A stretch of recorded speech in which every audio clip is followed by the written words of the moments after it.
Raj.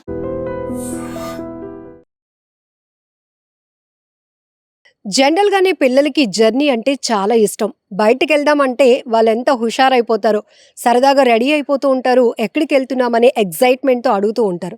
So, రకరకాలుగా మనం చూస్తూ ఉంటాం. బైక్‌పై తీసుకెళ్ళినా, కారుపై తీసుకెళ్ళినా, ఈవెన్ సైకిల్ పైనైనా బయటికి తీసుకెళ్తే చాలు వాళ్ళు ఫుల్ ఫిదా అయిపోతూ ఉంటారు.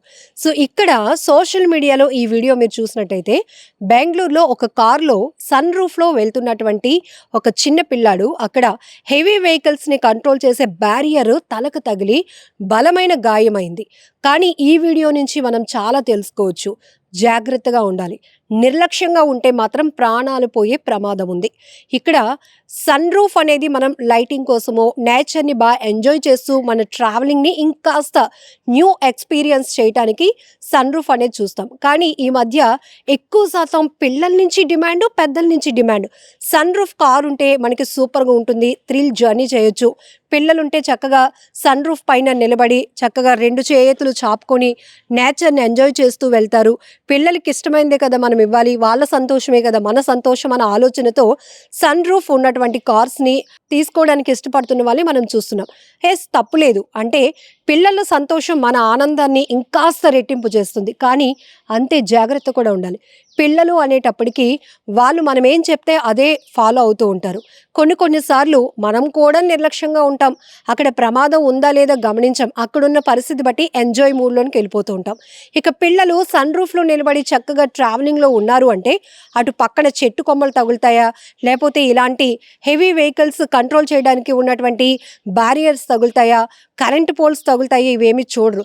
మా నాన్నో లేతే మా అమ్మో చక్కగా సన్ రూఫ్ పైన నన్ను నించోబెట్టారు కాబట్టి వాళ్ళు డ్రైవింగ్ చూసుకుంటున్నారు. నేను నేచర్‌ని ఎంజాయ్ చేస్తూ వెళ్తున్నాను అనుకుంటారు.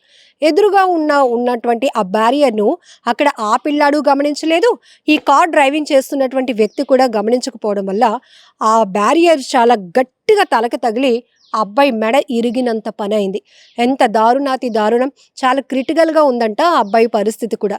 ఎందుకంటే అది ఐరన్‌తో ఉంటుంది. మనకు రెగ్యులర్‌గానే తెలుసు. ఇంకొకటి తెలుసా? చాలామందికి ఇలాంటి బ్యారియర్స్ కనబడినప్పుడు మన కారు గానీ, వెహికల్ ఏదేమైనా చాలా లోగానే ఉంటుంది దాని హైట్. అయినా సైకలాజికల్‌గా మనం ఎలా ఫీల్ అవుతాం? దాన్ని ఇలా తల వంచుతాం. అంటే అది మనకి తగిలేస్తదేమో అనే ఒక ఆలోచన. సో, దాంట్లోనికి మనం ఎంటర్ అవుతున్నప్పుడు కూడా మనం అదే ఫీల్‌లో ఉంటాం. మరి పిల్లలు అంత అలర్ట్‌గా ఉండగలుగుతారా?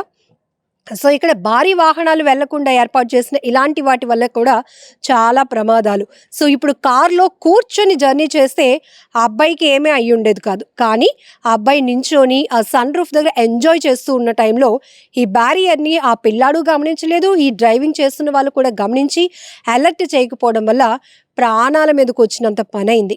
ఈ వీడియో ఇప్పుడు సోషల్ మీడియాలో ఎందుకు వైరల్ అవుతుందంటే జాగ్రత్తగా ఉండమని హెచ్చరికకి ఒక బెస్ట్ ఎగ్జాంపుల్ అని కూడా చెప్పాలి. ఇది బెంగుళూరులో జరిగిందా? ఇంకొక ప్లేస్‌లో జరిగిందా కాదు. తరచుగా మనం చేసే పనులు కూడా ఇదొకటి. అందులో పిల్లల్ని అలర్ట్ చేయటం అనేది మర్చిపోతూ ఉంటాం. డ్రైవింగ్ పైన ఉన్నటువంటి కాన్సంట్రేషన్ వీళ్ళు నిలబడ్డారు. పైనుంచి ఏమైనా తగలడానికి అవకాశం ఉంటుందా? లేదా? ఇవన్నీ ఏమి గమనించకుండా ఉంటారు.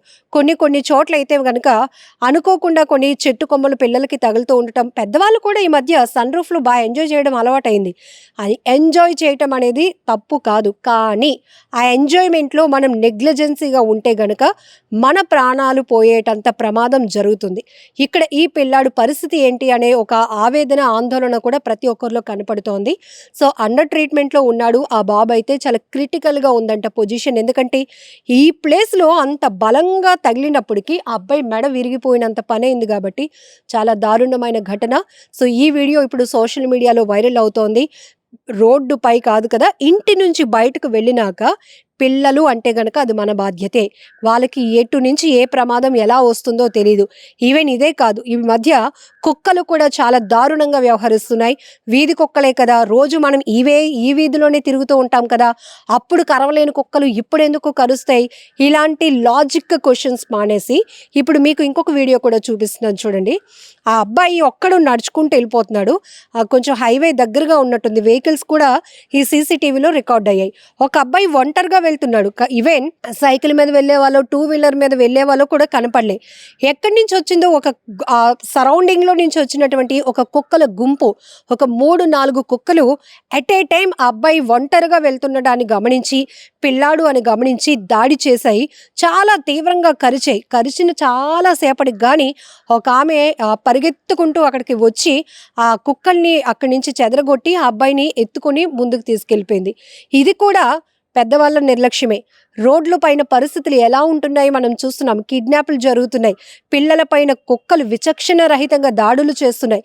ఎందుకంటే వాటికి ఫుడ్ దొరకక ఏవైతే వాటికి ఆహారంగా ఉంటాయి అనే ఆలోచనతో చిన్నపిల్లలు, పెద్దవాళ్ళు ఉయ్యాల్లో వేసినటువంటి పిల్లల్ని కూడా ఎత్తుకుపోతున్నటువంటి పరిస్థితులు ఉన్నాయి.